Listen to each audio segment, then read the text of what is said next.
Marvel just released the first trailer for their upcoming Disney Plus series, Ironheart, and it's not going over too well from audiences.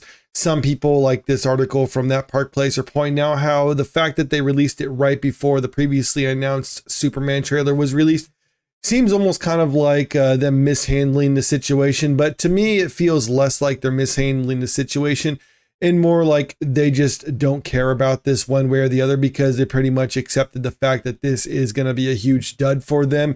So they're just trying to do the bare minimum in order to get this out on time, because they could either do that or they could just scrap it entirely. And that's something that maybe they should have done in the past. But I think they're kind of suffering from the sunk cost fallacy. So they're just going to release it right now and then see what comes of it later. Marvel's Ironheart trailer dropped same day as Superman. Fan reaction is brutal as Ironheart dislikes explode, and I will get more on that in a moment. Sometimes timing is everything, and for Marvel, today's release of the Ironheart trailer was a major misfire on many levels. Like I said, I don't think it's a misfire. I think it's them just not really caring one way or the other. I think that they just knew that they needed to get this trailer out because it's about a month or so away until the show finally comes out. So they're thinking like, well, we got to advertise it somehow. Okay, we'll just release the trailer on this day. Hey, they're going to be releasing the Superman trailer the same day. Should we maybe release it at a different time so that the trailers aren't necessarily competing, or it doesn't take the wind out of it? It's like, no, we're going to release it here. That's fine. Everyone will be talking about Superman. That'll get all the attention, but whatever. I mean, maybe it's better for us to not get so much attention on our show because it's probably not going to do too well. Or maybe there was that conversation happening behind the scenes. Who knows? And what may go down as one of the most unfortunate scheduling blunders in recent superhero marketing, Marvel Studios released the trailer for Ironheart, a show that has already faced major delays and skepticism. Just 3 hours later, DC unveiled James Gunn's trailer for Superman, offering fans a grounded, traditional take on the Man of Steel that's not without its detractors. But the contrast between the two couldn't be sharper in terms of YouTube likes versus dislikes. And yes, there are quite a few likes versus dislike disparity on this. The trailers you can see for the Superman one. My personal take on it, I'm not necessarily 100% sold on this as of yet, but I don't think it looked too bad. There was stuff in it I like, stuff in it I dislike, but I'm just kind of middle of the road, but still 904,000 likes to 13,000 dislikes for Superman. That's not too bad. Compare that to Ironheart, however. It's currently sitting at 152,000 likes to 227,000 dislikes. This was pretty much to be expected that there would be more dislikes than likes on this one, because this is basically just something that no one was expected to like, or at least I don't think anyone was expecting the audience to like this one. That's why the article previously mentioned that there's been lots of delays and other problems with the production of this. It got to the point where a lot of people figured like, well, they're probably just going to cancel the product outright because no one is really that interested in it. But for some reason, Marvel was just pushing through with it because I don't know, either they have a plan for Ironheart somewhere in the future of the MCU, or they're just stubborn and they don't want to admit that people don't like this type of stuff. So that's why they're rejecting it. So the article points out the likes and dislikes on it. But one thing to note, when this was written, there was actually more likes than dislikes. So it seems like it's not as if people are just immediately going there and just disliking the trailer. It seems like as people are kind of trickling in, getting a chance to see it, they're saying that they don't like it. That's not just a split, an avalanche of backlash for Marvel's latest project. While Superman is being praised for channeling a sense of hope, purpose, and timeless heroism, Ironheart is once again being criticized for leaning too far into MCU's well-worn girl boss template, complete with snarky one-liners over stylized visuals, and what many see as a forced empowerment over character depth. And that's something I immediately picked up when I watched the Ironheart trailer here. I got a couple moments that I wanted to highlight here. Where's that at?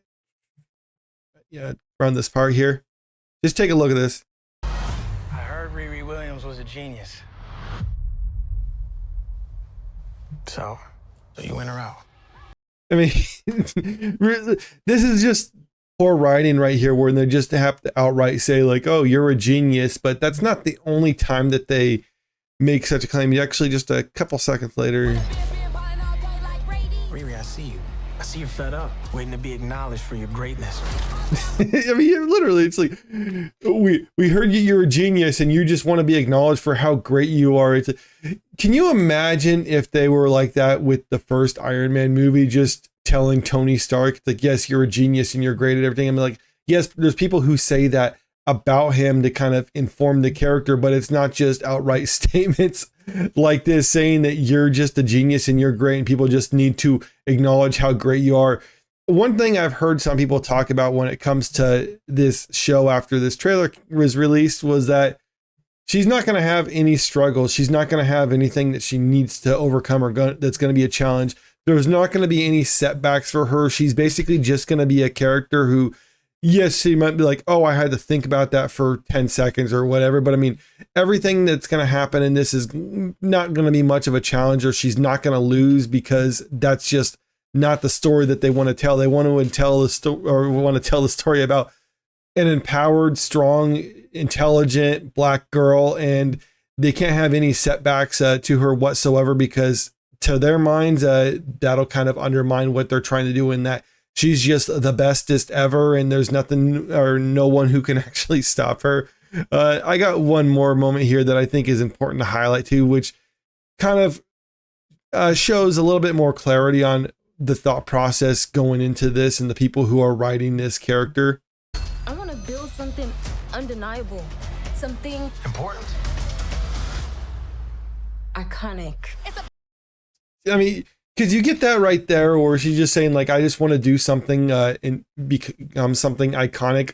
Clearly, that's the writers of the show kind of injecting their own personal take on this, because that was the thing about Iron Man is Iron Man, as far as the MCU is concerned, is an iconic character within the film universe. And they kind of want to replicate that with this show, but I really just don't see that being the case, because one thing about being iconic, like they're trying to pursue here, is that you can't really pursue that deliberately. It's something that just kind of happens to you. And one thing about this show I'm thinking is they're not going to get that iconic static that they're so craving, because just think about it for a second. Iron Man, with what they did, they were able to make an icon out of that character, and as a result that kicked off the MCU, which is the longest standing like cinema franchise in history. What are they going to do with this show? Is it going to reach the same status or even become an iconic status? No, I really doubt that. Like I already said, I think that they're just going to make something that goes on Disney Plus, and they're not really going to do much with this character after the fact, and it's pretty much just going to be dead right there. So that's your status as an icon. You're just going to be something that's forgotten about a year from now. And it seems like people at Marvel are already expecting as much when it comes to this, because they're releasing half of it all at once instead of going to be kind of trickling it out over the weeks. Usually when they do that sort of thing, when they drop a bunch of it at once, that's to suggest that they don't have much faith in it. They just kind of want to get it over with already, similarly to how they just dropped the trailer, not thinking or caring when it's coming out or what other trailers are coming out or what people are going to be talking about, because they just don't care enough to be bothered with it. They've tried delaying, they tried to probably do a bunch of reshoots and other stuff like that to make this work. They're figuring like, okay, there's just no audience for it. We already have all this stuff. Let's just put it out there anyway, and then just finally be done with it. And it really does feel like that's going to be what happens when it comes to this sort of thing. They're just going to drop most of it at once, then release the rest of the series, and then finally be done with it. And then come a year from now, people are going to be talking about it like they're currently talking about the show Echo. But let me know what you think about this in the comment section below. And also, if you haven't already, make sure you click that subscribe button if you want to stay up to date with the latest entertainment news. And don't forget to click that like button and share this video out there, because it really helps out with the channel. Thank you.